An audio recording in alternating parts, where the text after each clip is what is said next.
I have had an interesting relationship with wealth. I hated it, I loved it, I was obsessed with it, and scared of it. But Jay taught me to understand it, and he taught me how to flow it, and he taught me how to make money from all different kinds of ways and all different platforms, because they're all the same. So, Jay, you are an amazing wealth creation coach.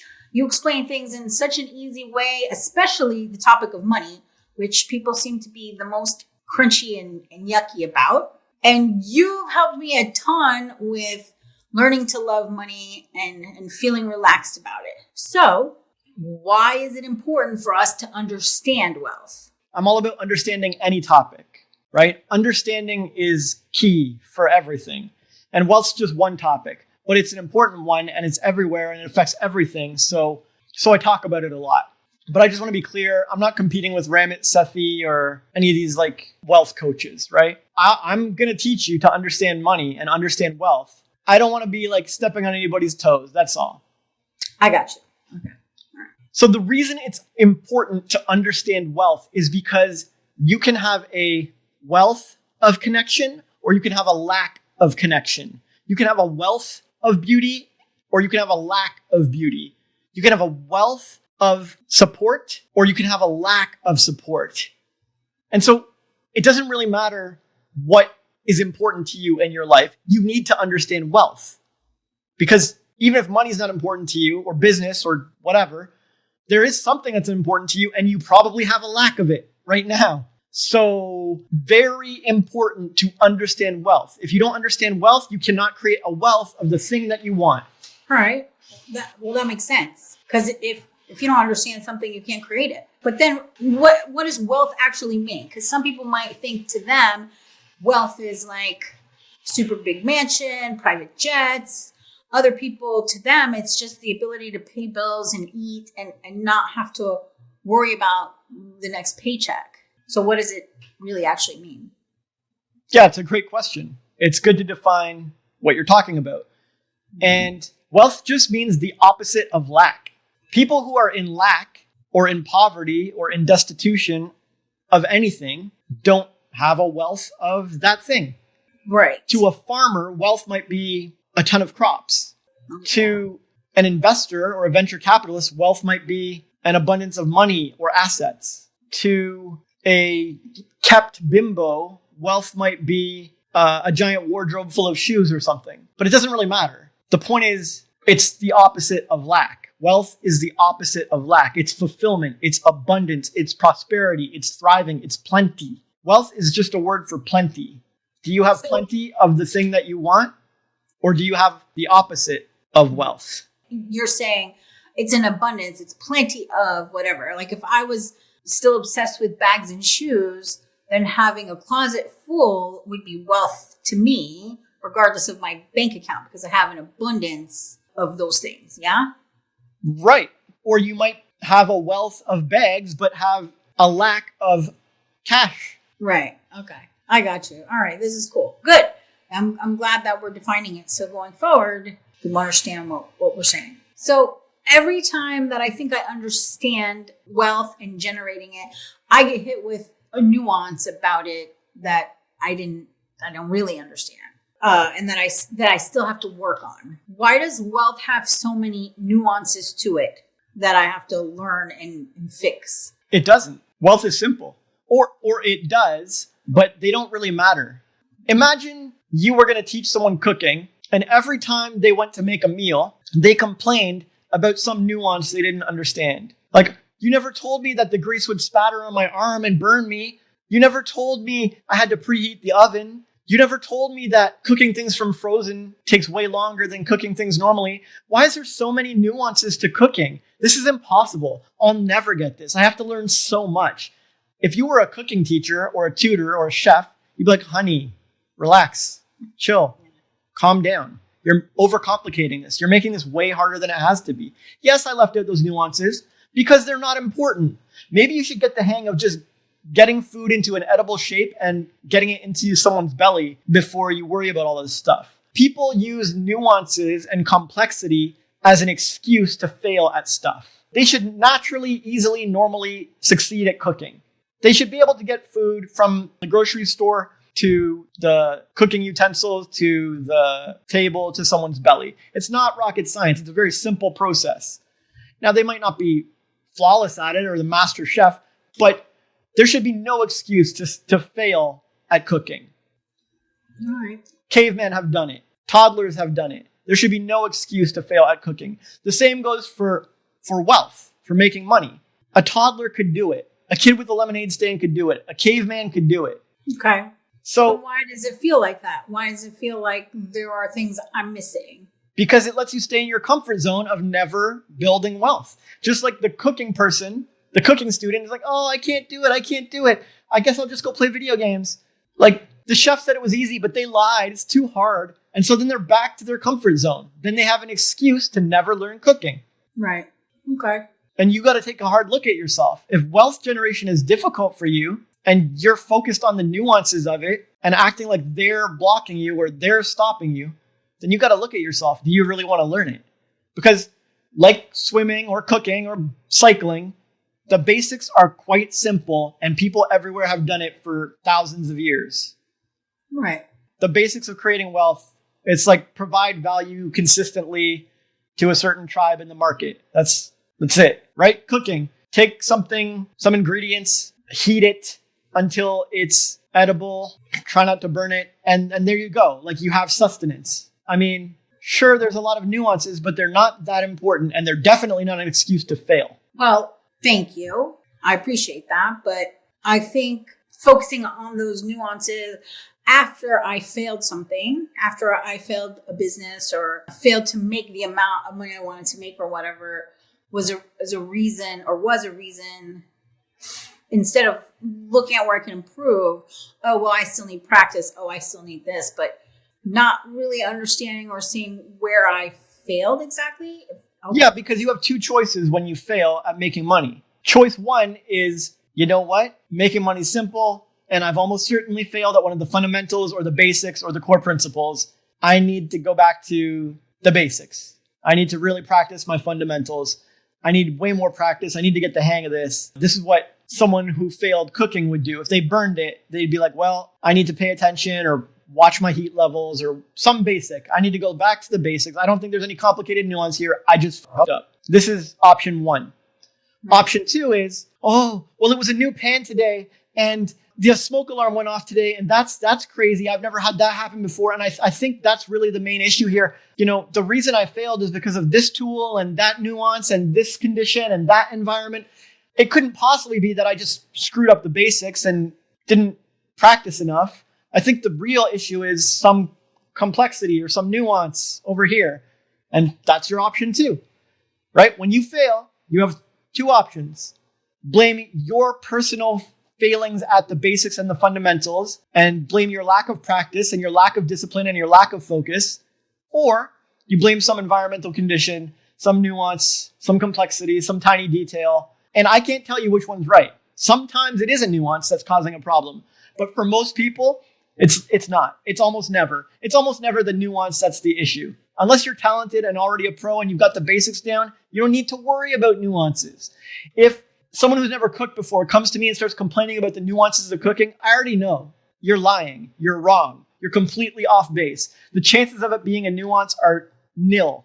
You're new to cooking, and the real truth is you haven't mastered the basics. Same goes for someone who's just learning wealth. If they come to me, oh, yoo-hoo, I had a problem with this nuance and I have this excuse and this environment and this condition and this is holding me back. I know you're lying. I know you're wrong. I know you're making stuff up. I know you're excusing yourself from reality. I know that the truth is you haven't practiced enough and you haven't mastered the basics of wealth generation. That's all there is to it. Well, if I'm cooking and I burn something or I undercook it, my immediate reaction is I can't wait to make this again. I don't get upset and toss it aside if I burn it or if I am swimming and I mess up my breathing or my form is crap. I just keep doing it.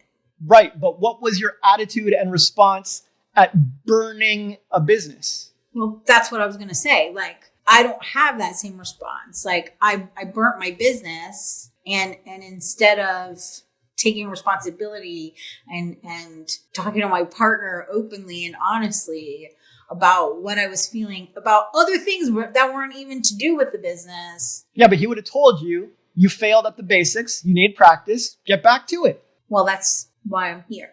Yeah. I mean, I realize this, that somewhere along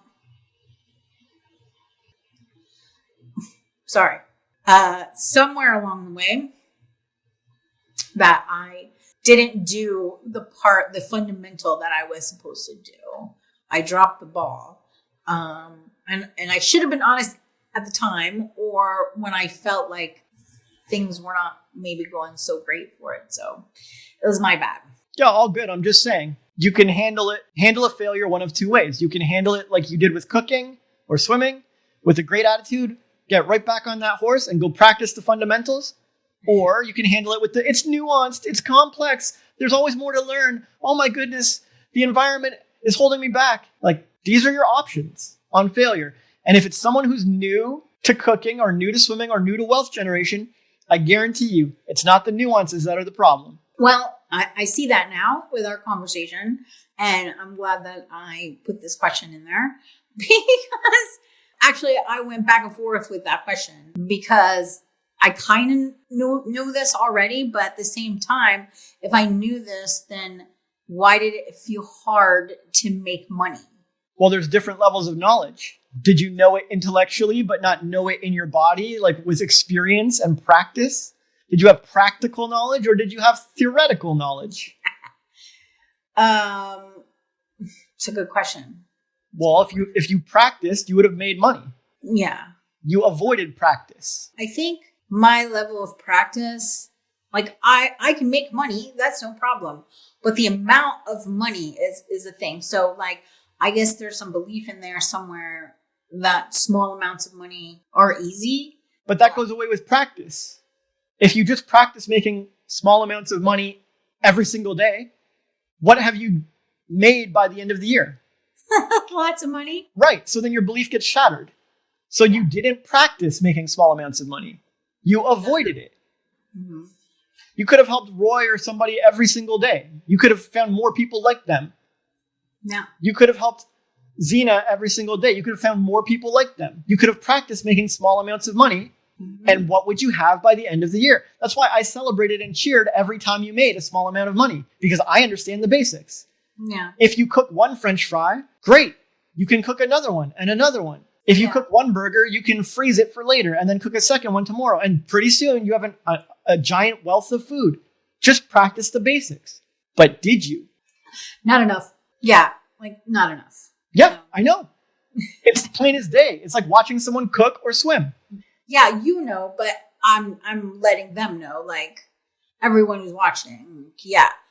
I realize where I need practice. I didn't practice enough, and it's my bad. And so here I am, as you may notice if you're watching the YouTube video with the podcast, that we are in two different places. So we will be in two different places for the next unforeseeable future for now.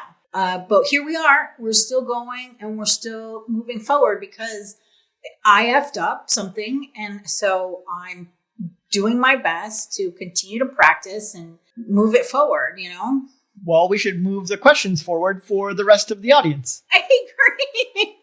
All right. So then moving on, I've been triggered by money many, many times before we were together, and in the beginning, especially because I didn't really understand even any of the basics. So why, and I'm not the only one, this money, it seems to be a super triggering topic for most people, not everyone, but for a lot of people. Why is it so triggering for so many people, even people who make money and who have money consistently coming in? It seems to be super triggering. Yeah, it's mostly generational momentum, constant exposure, and multiple bad experiences or traumatic experiences, micro traumas. These three things. So the generational momentum is many people come from a long line of families who have triggers and issues about money, finances, wealth, and so on. And so they're learning it in the womb. Like, they're picking this up from a long line all through all the generations. And so they're just going to grow up triggered by money. And then once they're born, it usually gets worse. People are, oh, can we pay for the kids? I don't know. What are we going to do? Oh, honey, we can't drive them here. We can't do this. We can't do what? Can't, lack, poverty, whatever. So, you've got the generational scarring there. The second thing is the constant exposure. Money is basically used and talked about and interacted with every single day, multiple times a day. The topic comes up all the time. So when you're bombarded with a topic, you have two choices. Learn it, understand it, master it, make peace with it, or get avalanched by it and traumatized by it and buried by the constant exposure as it makes it more and more triggering for you. It's kind of like poking a wound. If you poke a wound every single day, it will just get worse and worse and worse, infected, whatever. Yeah. It will never heal. Right. But if you assess the wound and see what it needs and put salve on it and wrap it and take the pressure off of it and keep people away from it for a little while, or you take some steps to heal that wound, you can heal it, and then you can expose your arm to all sorts of pressure from now on. So you're good. You be good with money from now on. If you heal your micro traumas and your triggers and so on with money, then the constant exposure doesn't bother you. You can go wave around life and just interact with money, no problem. Some people do this. They're fine with it. Right. If you don't heal your triggers about money and don't step up and handle it, then it will continually get poked and prodded by the world, by daily life, right? It's kind of like taking your hurt arm and, using it to lift things and shoving it into uncomfortable positions and stuff. Right. The third thing is stored trauma in the body or micro trauma in the nervous system or mental trauma of some kind. We have another episode on this, on body trauma and nervous system trauma. And this is where you've had some bad experiences with money or surrounding money, and you weren't able to cope with them well or properly or quite enough. And so your nervous system, in order to protect you, just stores or shoves all of that excess energy and excess electrical signals in your body into the nervous system somewhere, just stores it in pockets to be dealt with later. But this can build up, and you get like PTSD with money. And until that's healed or addressed, a lot of times people will still have money issues. This isn't everyone, and it's not guaranteed or whatever. And I'm not an expert in this, but it's worth considering because a lot of times it's fairly easy to solve with deep breathing or somatic exercises or something. You had issues with this similarly, right? At one point when you were homeless, because as a homeless person with nothing, like how are you able to untrigger yourself in that situation? Because it's very rare. I don't know the exact percentage, but I know that it's very rare for people once they're in homelessness to pull themselves out of it. And I think the numbers are similar to drug addiction. So how were you able to do that? Everyone wants to know, like, why, how were you able to? I mean, it'll trigger somebody if I say it's super easy, but it kind of is. I mean, it can take real effort and it can be involved. It can be an involved process, but the concept is fairly simple. So I don't know about easy, but I would say simple, as in it's not rocket science or something. Right. If you understand the principles, it's doable. And I've gotten out of, destitution or rock bottom poverty more than once. Homelessness was only once, but, being down to nothing, I'm cool with it. It's really no big deal. Because when you understand that the economy is built on human value and every human is valuable when they're born and they only get more valuable as time goes on, and they're able to express that value out into the world, and by expressing that value and sharing it with others, they can easily reap financial or prosperous rewards. When you understand that, it becomes fairly simple. Right. But the thing is, value can only flow when your thoughts and moods are reasonably elevated. And when someone's homeless or a drug addict, it's super rare for them to elevate their thoughts and moods, at least consistently enough to get out of the situation. And so that can make it hard. But it's still fairly simple, and it relies on some very basic fundamental principles. It's just most people won't do it, don't even try to do it. They do it, but barely at all. Well, some of the people that I know that are closest to me who do get triggered by money, they're triggered around the idea of, I have a job and there's only a set amount of money that I can make, so I can't be wealthy. I don't have the skills, I don't have the degrees, I don't have the professionalism. Right. So I can't. So where's their focus? Right. Where's their focus? Their focus is on negative lack. Right. Wait. And so they took the power of focus, God-given power or universe-given or nature-given power of focus. This is a superpower. And they have turned it on lack and negativity and how much they can't do anything. And so then they expect to get out. It's like you have squandered your superpower, madam or sir. Like no one's making you focus on those things. You wake up every day and choose to focus on those things. And yes, it takes effort to focus on something different. It takes effort to turn your head, to turn the other cheek. It takes effort to see a silver lining or start thinking better thoughts. But if you're not going to make that effort, you deserve what you get. You weren't put on this earth to just sit there and stare ahead and never change your focus. You were put on earth to apply yourself and apply effort and change your focus. And you can do amazing things when you change your focus. But you can also create an amazing hell if you keep up a negative focus. It's up to you. And trust me, I know. I've created both many times. Same. And even recently, like a lot of negative thinking going on in my head created lack in other areas of my life, things I wasn't even thinking about. So yeah, and you had a super supportive, positive person nudging your focus towards positivity all the time. But even with the world's most superhuman cheerleader on your side, nudging you towards positivity, your focus still decides your reality. And that's the same for everybody else too. So we could give them the world. And if they were still focused on that negative, don't, can't, it would just disappear. Yeah. Fair enough. Well, I appreciate you sharing that with us. I know going through homelessness isn't the easiest thing to do. And no, it sucked. And going through drug addiction and getting clean and my whole life being destroyed multiple times over my negativity. It's not worth it. And I know, like, so in not the last podcast, but the podcast before, I just posted the video of it asking you, like, can I just be in my darkness and still get what I want? I even said before I asked, I said, I know you're not gonna like this question, because so many people wanna stay in that negativity, and I can't control my thoughts, I can't control my feelings. And it's not, I'm not saying it in a judgmental way, because like I've had that same thought. I can't control this. I can't help it. I literally said it yesterday. Like, I can't help how I feel, but that's not true. No, you've been controlling how you feel since you were born. Yeah. So how we feel about money definitely affects what we make and how we can make more and generate more wealth and to have other things flow to us as well. Because if we're focused on negative, like, you're going to get all kinds of negative stuff coming to you, even if it's not the topic you think. Because you taught me that everything is a web and everything is connected in our lives.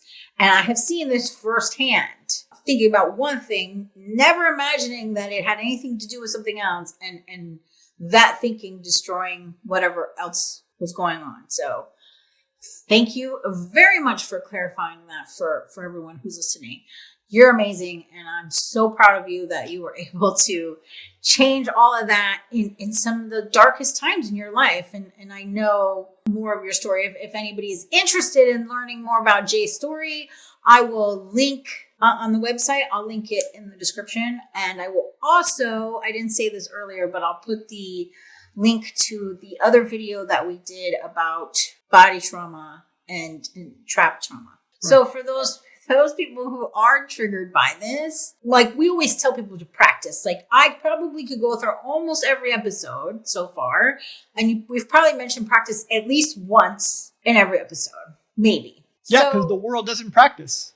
How can we, people who want to change and be better at this, how can we practice talking about money in a way that doesn't trigger us so we feel good about it? there's all kinds of ways to practice thinking and feeling better about money. You just have to find a technique or kind of practice that suits you. If someone wants to practice cooking, I could give them a million different ways to practice, but if they like to practice grilled cheese, or they like to practice Indian food, or they like to practice while the laundry is going, like, they have to find their vibe, their thing. So when some people want to practice thinking and feeling better about money, they will journal. They will journal their thoughts and feelings about money, because taking something out of your head and putting it on paper and looking at it objectively is a very eye-opening thing to do. Yeah. Anyone who shies away from writing their thoughts and feelings, writing their take on money, writing an essay about money, writing something, kind of sets off some red flags. Like, why are you not willing to write out on this topic? Well, is it going to bite you? Is it going to hurt? I don't imagine that you're super productive and it's going to like eat up all your day. Like, you're struggling for money anyways, right? Maybe give it a shot. So Abraham Hicks has some money processes. Neville Goddard has some money processes. Joseph Murphy has some money processes. Ramit Sethi has some money processes. There's all sorts of money processes, money techniques, money methods to change your thoughts and feelings about money. Just get out there and Google it, or try some on your own. Google, how can I change my feelings about money? You know, this stuff is basic stuff. There's countless tips and tutorials out there. And anyone who's serious about it is going to find it without me and this podcast. You know what I mean? Like, they're going to be out there searching for it already. Right. Well, you have a pretty interesting guide about money. Oh, I have many guides about money.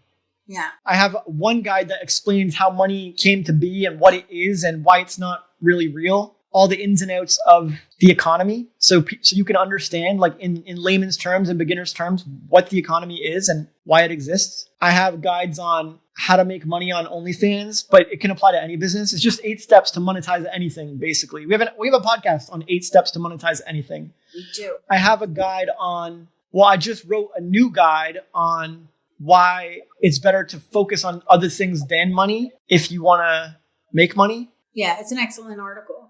Thank you. We're going to talk about that in a minute, actually. Sure. Well, actually, I plan to put all of the articles in the description for anybody who is watching and is interested in reading more.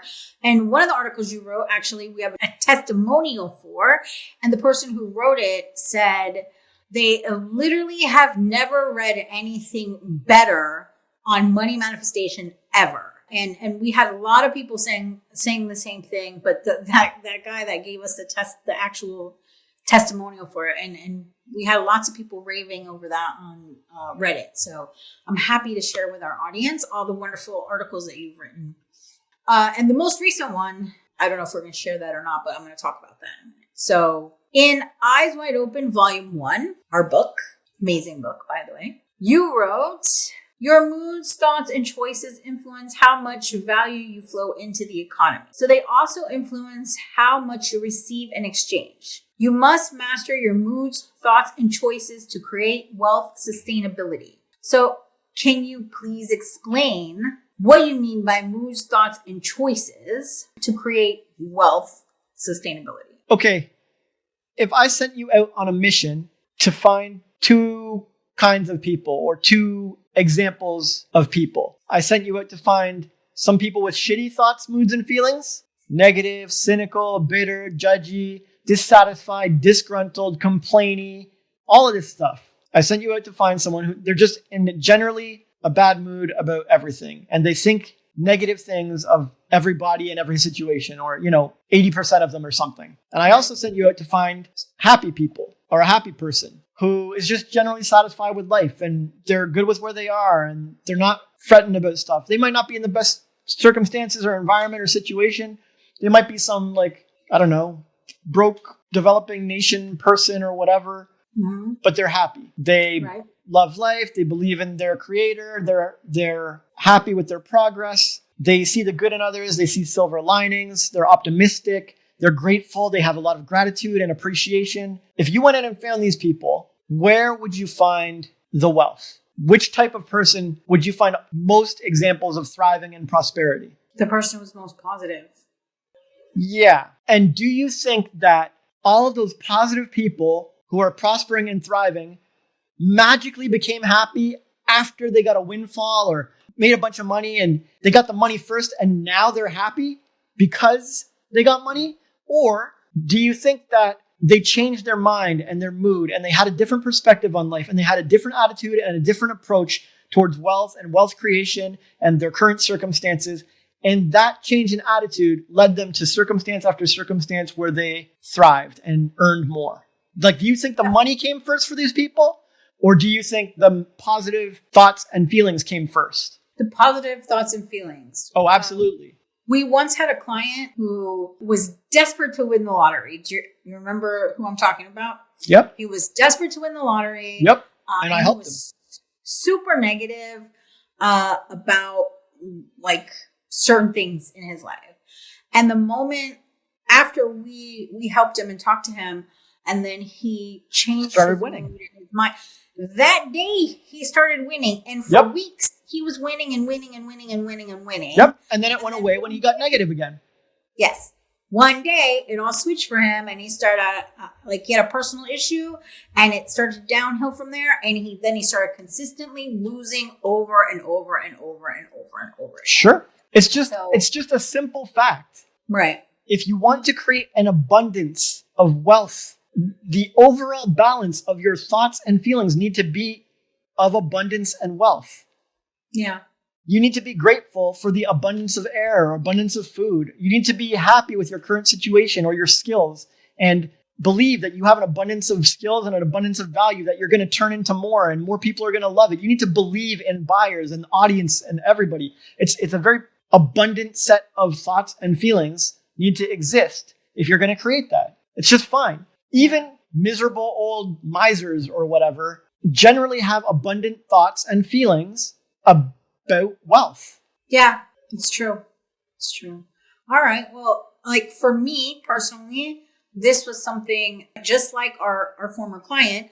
The minute my thoughts turned positive, things started to flow. I mean, I made a little bit of money. We got more views on our YouTube channel. Like every time I just tweaked this.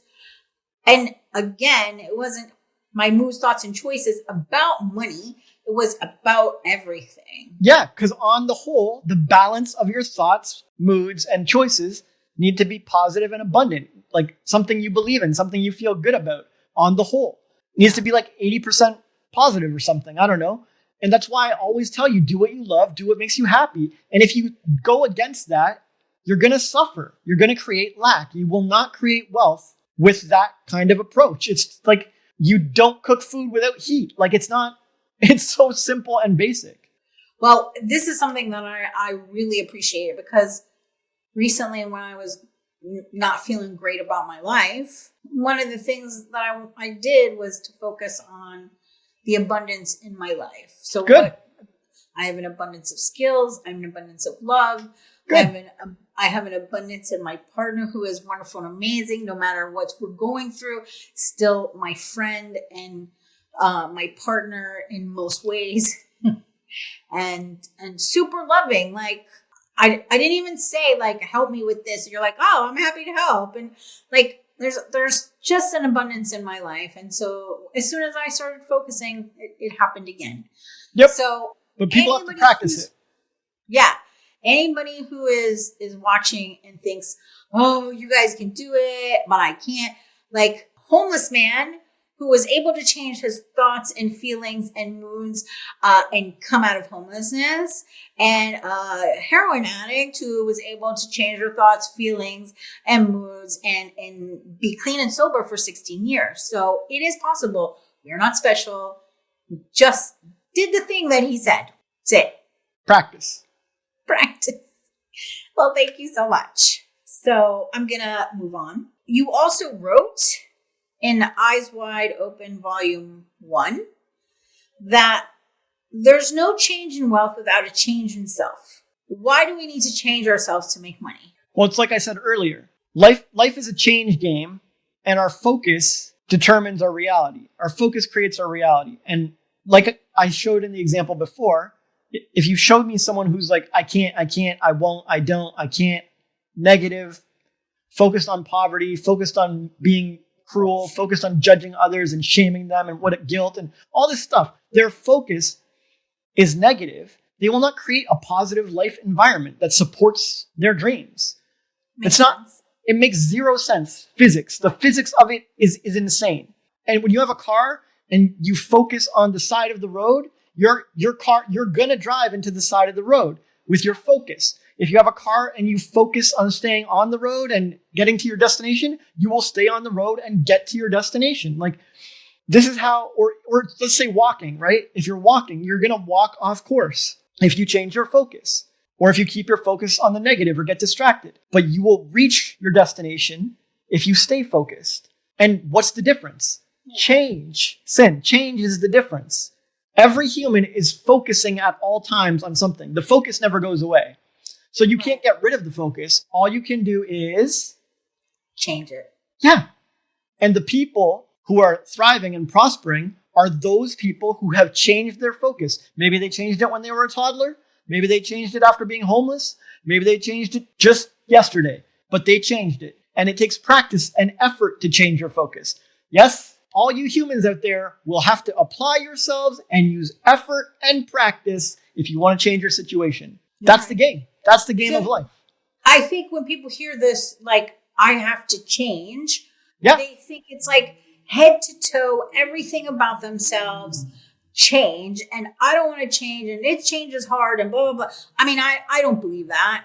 I know change is easy, and in the last week, I have had an extreme amount of change, and I'm becoming easier with it. The practice is great, and I welcome it, but there are a large amount of people out there that think that change is difficult, and changing my whole self just to make money, it's not worth making money, and screw that. But I agree with what you're saying, because how can you have a positive life that you want if you're not willing to change your thoughts and your focus and all those things? And it doesn't even matter. Like, why would you come to Earth as a human being to not change? When you were a toddler, you changed. When you were a teen, you changed. When you were a young adult, you changed. As an adult, you changed.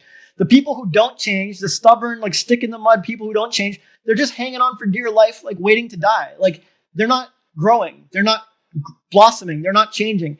They're barely living. Like, they're already dead. So, like, whatever. People can whine all they want. Oh, I don't like change. I don't want to change. It's not worth changing. I don't want to change who I am for money. It's like, okay, great. Then be one of the stick in the mud, stubborn people who hang on for dear life, passing time until your physical body passes off the mortal coil or whatever. Yeah, my ex-husband and I had a conversation recently, and he used the phrase that he used through our marriage that used to infuriate me, which was, this is just how I am.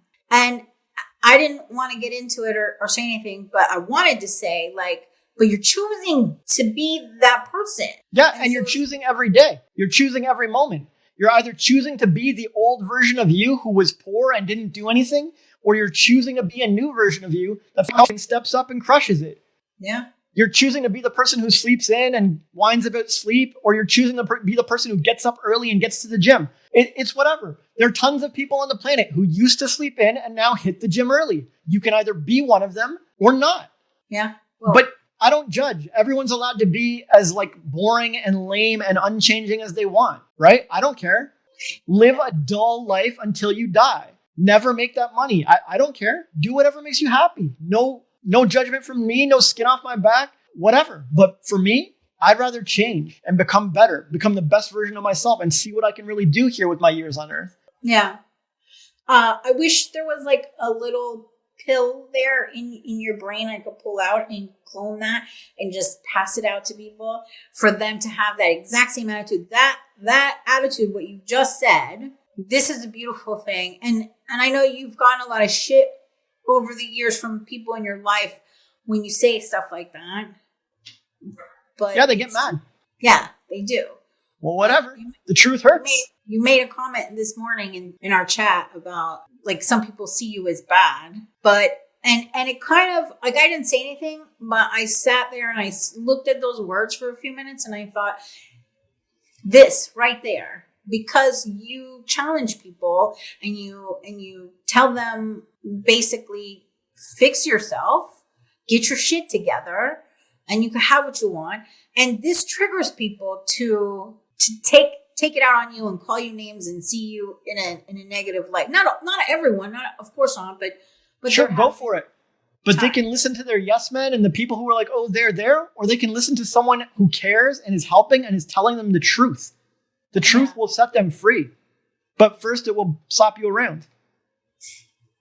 It's true. Yeah. That's why it's the truth. Yeah, so for me, I'm doing it out of love. That's the loving thing, man. They're going to go their whole life and never hear the truth. Someone needs to say it. It takes guts and courage. So I'm happy to do it. And if they want to hate me for it, that's fine. But at least they won't go to their deathbed and say, no one ever told me the truth. No one ever gave me real talk. No one ever stepped up and had the courage to say what I needed to hear. True. I think part of the reason why people feel that way is because they're afraid to admit that you're right if you say that to them, or if they hear it, because then they have to admit that they're not willing to change to have what they want. And even though we're talking about wealth today and money, this actually goes for every single thing in your life. And so that's one of the things that I love about our podcast and when we talk and the advice you give, because it's never really just about the topic that it sounds like it's about. Like you said earlier about the OnlyFans page that you made. Oh, it's for OnlyFans. But honestly, if you look at all of the stuff you've written, you could tweak it to any topic. It's for any business. Any business, anything in your life, because this is actual life advice. Yep. Not just money creation. Yep. Yeah, that topic is today, but it's for everything. So thank you so much. I really appreciate that. And for those of you who are watching, like I said earlier, we're going to put a bunch of stuff in the description. I highly, highly recommend that you read all the things that Jay wrote on money, because it will literally change your life if you apply it. All right. So what's maybe something that's important for generating wealth that we haven't talked about yet or touched on so far? Good question. Thanks. Normally I'd say practice, daily practice, hourly practice, but we've covered that. So I will instead say focusing on the goals and desires and experiences that you want to have rather than the money to get them. The money to get them is a step along the way. Like it's going to play a role, but focusing on the money immediately takes your eye off the ball and immediately takes your eye off the real goal that you wanted. So maybe you want to hire somebody in your business and you're a smart human being with a brain. So you have focus. Every human has focus. And so you could focus on your life with that staff. You could focus on providing a job for them. You could focus on how good it feels to have someone to help. You could focus on that moment when you fire the email and say, do this for me. And they're like, sure. You could focus on the fun hiring process of all the cool people you get to meet. Like, these guys aren't the right fit, but that one is. You could focus on anything about this goal. You could focus on clicking payroll and sending them the money. And you're like, this feels good, man. I love paying my stuff. You could focus on all of these wonderful things about hiring this person or having this person on board. Or you can focus on, I got to make money to hire someone. I got to make money to hire someone. I got to make money to hire someone. You see what I'm saying? Yeah. This is a poor use of focus. And the reason is because the universe is smart.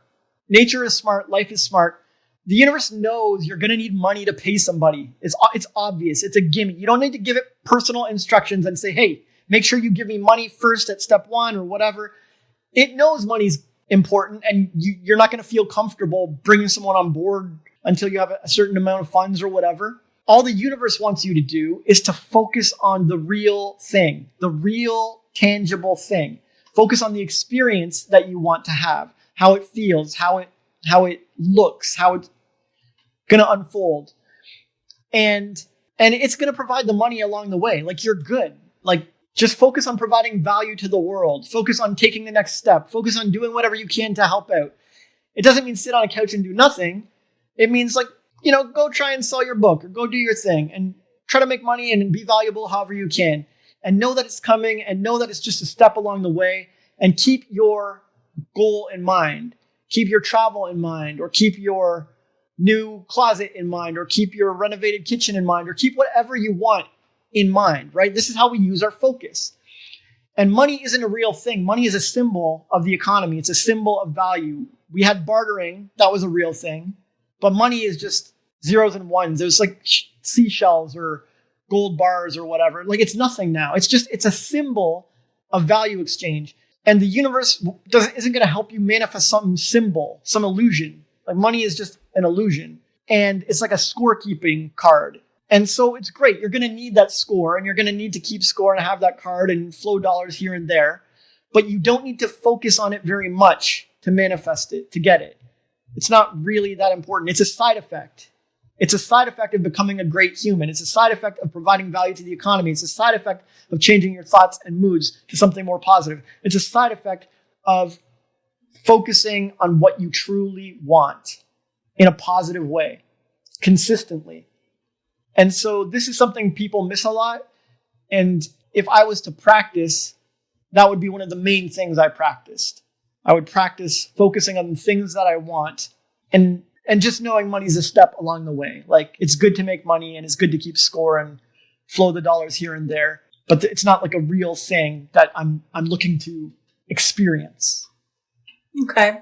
When you were a baby, when you were young or a child, you had things you wanted to experience, and you could imagine them and think about them, and you would get them. Your aunt would give you some money, you get some birthday money. Money would come, and you would go spend it, and it was good. But you were never really focused on the money. You weren't trying to experience money as a child.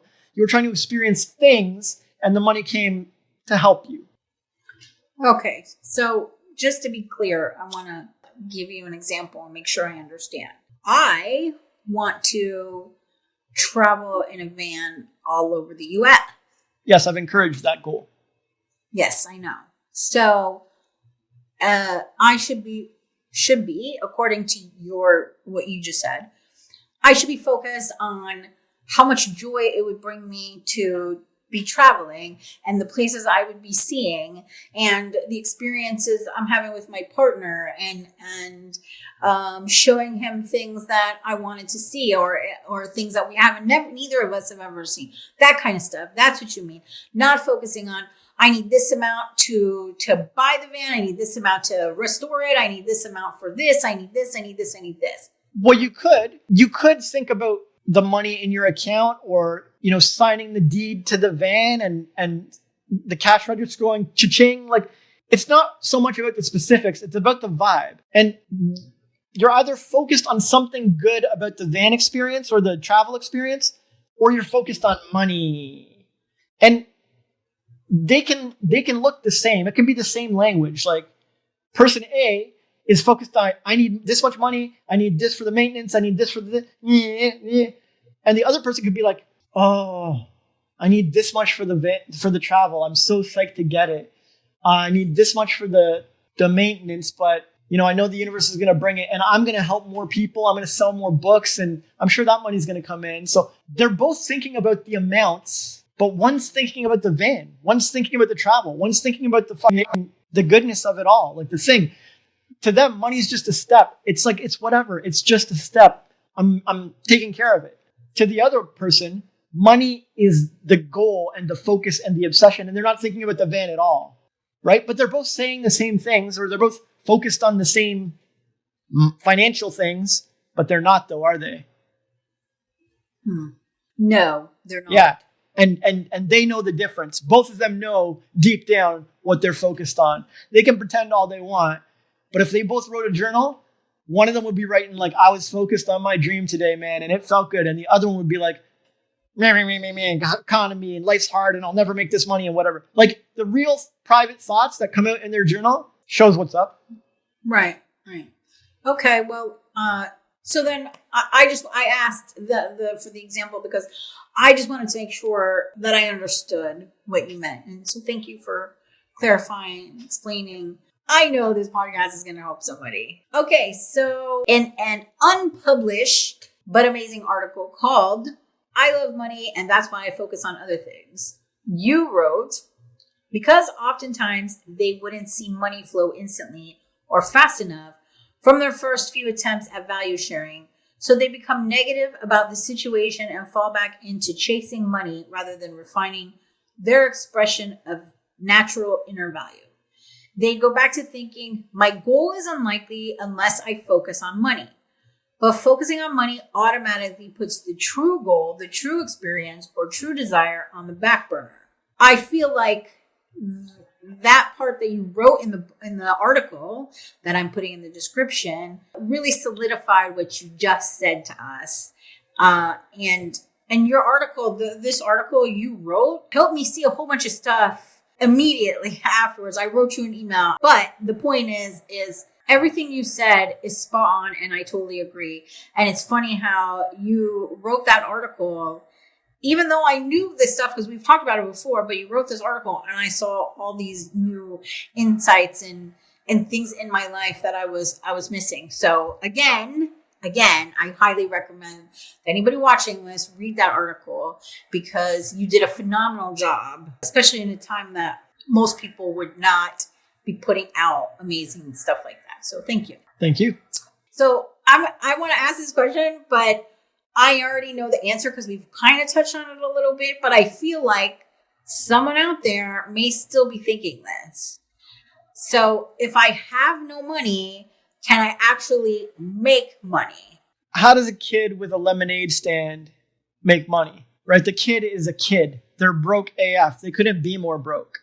Right? But they go to their parents and get money for their lemonade and their little posters. So you're saying, yeah, but does the parents just like keep a nonstop fund for their business, or does the child get like an allowance or one hit of lemonade and they have to start making money from there? It's a good question. I'm assuming that if they make money from what the parents invest, they have to use that to buy more. Yeah, of course. Right. So what the child does is they find resources from somewhere. They do whatever they can with what they have. If it's not a lemonade stand or their parents won't give them lemonade, they'll go find rocks from the ground and paint them or something. Or they'll offer to, I don't know, mow a lawn or rip out weeds or something. No? Yeah. Yeah. They always find a way. Yeah, that's the point. The kid will always find a way to make money somehow because they know money is a symbol of value and that they're a valuable child and they have something to offer the world and they're happy to do the work. They're happy to go offer something to others. And they'll take a million rejections or no's. They'll let people walk by the lemonade stand and not buy. They'll call out to them and the people just walk on. They'll knock on doors to rip up the weeds and they'll let people say, no, we're not interested. They're happy to just get out in the world and keep offering value until money starts coming, right?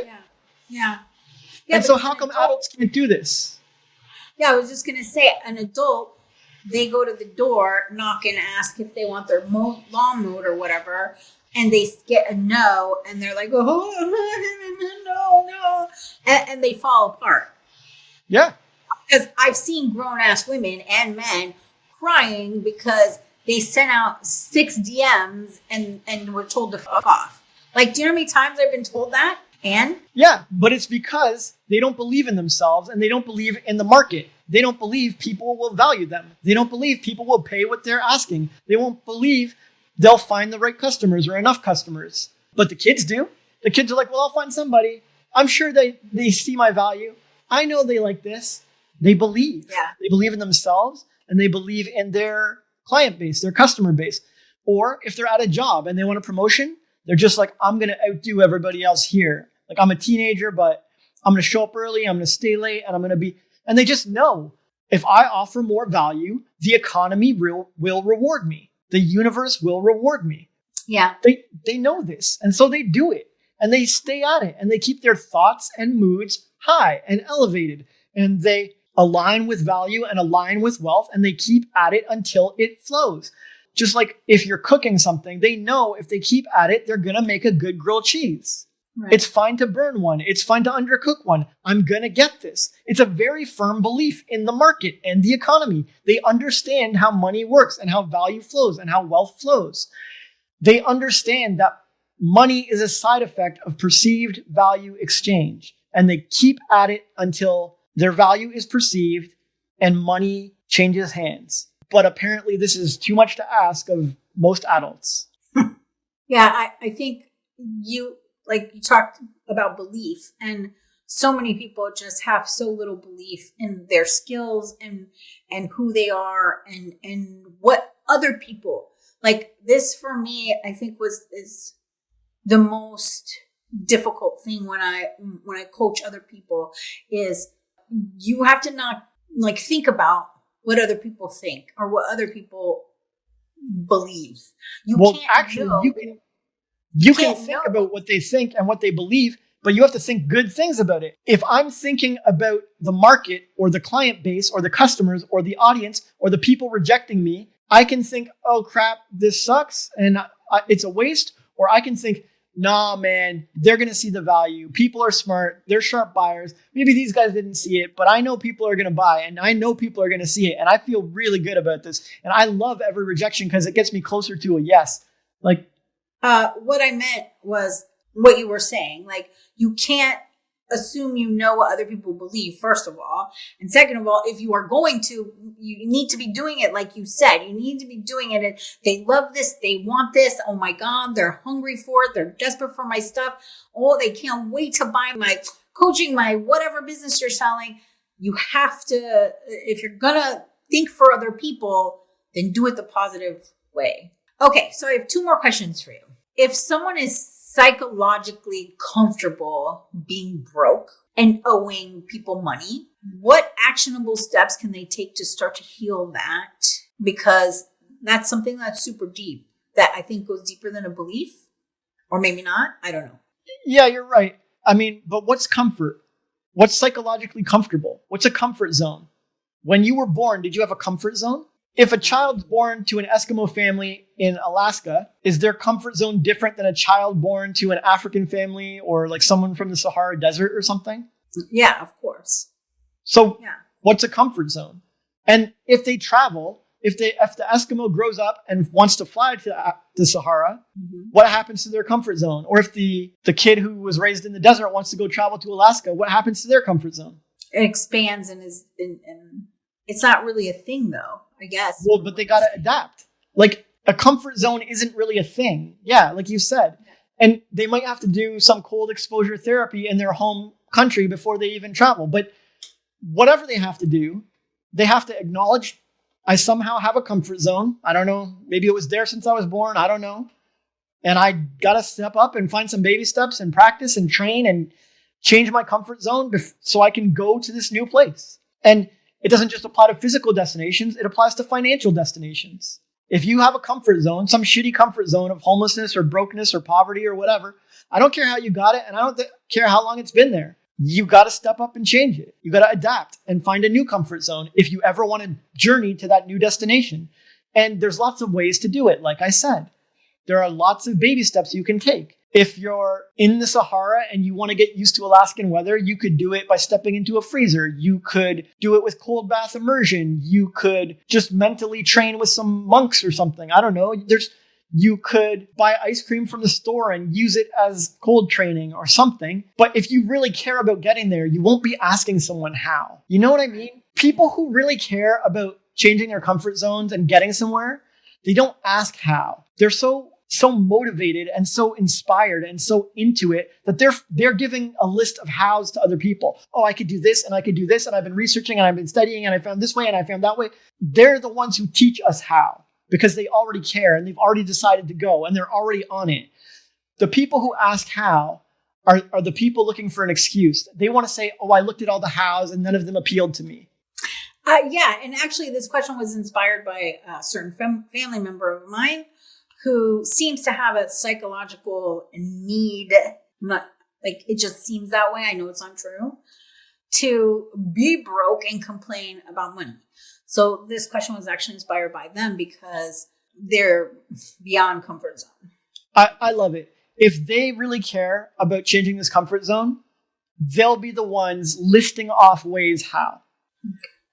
When I want to get better at league or stop tilting, I have a list of ways how. And now I wrote a guide on how not to tilt in league. A year ago, I was crap at it. I was tilted all the time and I couldn't write a guide. But I made a decision that I'm going to get this. I'm going to get the hang of this. And so then I start my research and I start my study and I have to find a way. And not once along the way did I ask somebody, how do I stop tilting? Yeah. Right? Yeah. And the same will go for anything. You show me your children, like your son wanted to get illusions in dance. Did he ever once ask someone how? How do I do illusions? How? Or did he go find a million ways and teach you 10 different ways to do them or practice them? Yeah, he taught me 10 different ways to practice how to do one mid-air jumping off my bed. And right. Because the teachers of how in the world, the people who can answer how, they're the people who were at point A and they decided they wanted to get to point B and they were not having any of it. They were like, I am solving this somehow. So they made the decision before knowing how. They were like, I'm going to learn to cook, period. Yeah. That's it. And now they found a billion ways. Maybe I could ask my friend. Maybe I can't ask my friend. Maybe I have to go to the library. Maybe I have to practice on my own. Maybe I could watch YouTube videos. Like they make the decision to go from point A to point B, and then a whole list of hows show up for them. This is how it goes for everybody. Yeah, today even I said, how can I make our business better? And then I called you with a giant list of all these things that I figured out on my own. And I looked at other people, and because I wanted to see what other people were doing, because I wanted to do this. I have to do this. So yeah. And this doesn't mean you can never ask how, or that everyone who asks how is not serious or whatever. But 99% of the time, right? Are you the 1%? When you ask how, are you the 1% that's actually sincere about it? Or are you the 99% that is just using it to avoid getting from point A to point B, using it as an excuse? Well, it's easier to say to your coach or your teacher or whoever, I don't know how. How do I do this, and let them talk, instead of the opposite and the teacher saying, well, how are you going to do this? And then they have to come up with ways to do it and then implement them. So, all right.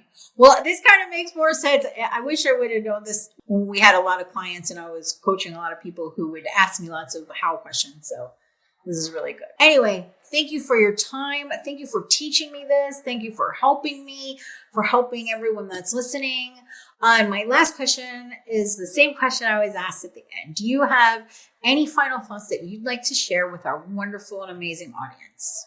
Yeah, I'm selfish. And I want wealthy friends. I want the people of the world who have good ideas to actually be able to realize them. Wealth is basically power in this day and age. It's power and freedom. If you have wealth, you can do powerful things and have a powerful impact. If you have wealth, you can be free to do so many things and free to work around so many solutions and adapt to so many different things. If you are wealthy, you have an abundance of resources to create the life you want. And I want people to be powerful enough to bring their dreams to life. I want all the people who see a better world to not just see it, but to create it and to realize it. And part of realizing whatever you want to realize is getting powerful enough to do it. When you were a kid, you had minimal power and minimal wealth, and you could only do so many things. Like you could only impact the world around you so much. Your parents could buy a house and a car, but you could take the bus and do whatever until you got more wealthy or more powerful or built up more influence or something. So yeah, I want wealthy people around me. I want more wealthy people in the world. I want you, the viewer, to be wealthy. I really do. Because a world full of poor people is annoying to me. Like, I want to build stuff with people. I want to collaborate. I have hopes and dreams and goals, and I want to do it with all of our awesome viewership. But that's not going to happen if they just sit around being poor all day. It's not going to happen if they're negative all day. It's not going to happen if they can't tap into their personal power. So I really, truly want you to be rich and wealthy for me, like selfishly. And so I'm doing everything I can to make that happen, right? It's my selfish desire. It's my thing that I want. I want rich people around me. And I bust my ass and do everything I can to help people do that, to help them be rich, to live a rich life, to enrich themselves. And the truth is I can only do so much. Wealth is it's a personal game. It's an individual game. I can help so much, but if people choose to be negative and ungrateful and judgy and down, and they don't understand the economy, and they refuse to practice and refuse to learn, and they won't journal, and they won't help, and they won't make a list of things they can do, and they won't apply themselves, then all the help in the world that I give is just wasted and it will never accomplish anything. So I really count on you to do your part, and I count on you to step up and tap into your inner wealth and to bring it out into the world and to express it and to really realize your true value and to make sure the world sees it and to believe in it until people do see it, no matter what. And I don't know, this is just my call out to y'all. Please step up and be wealthy. I know you can. It's way simpler than anyone has ever made it out to be. And you don't have to nail every nuance. Just get the basics down and you'll get momentum and you'll start making money and you can grow it. Thanks for listening. And I also just want to add that if anybody wants to ask Jay any questions directly about their situation, because he is the man to ask, he knows what he's talking about, and he's great at this, please shoot me an email or leave a comment in the description. That's why our book and this podcast are called Eyes Wide Open. Keep rising.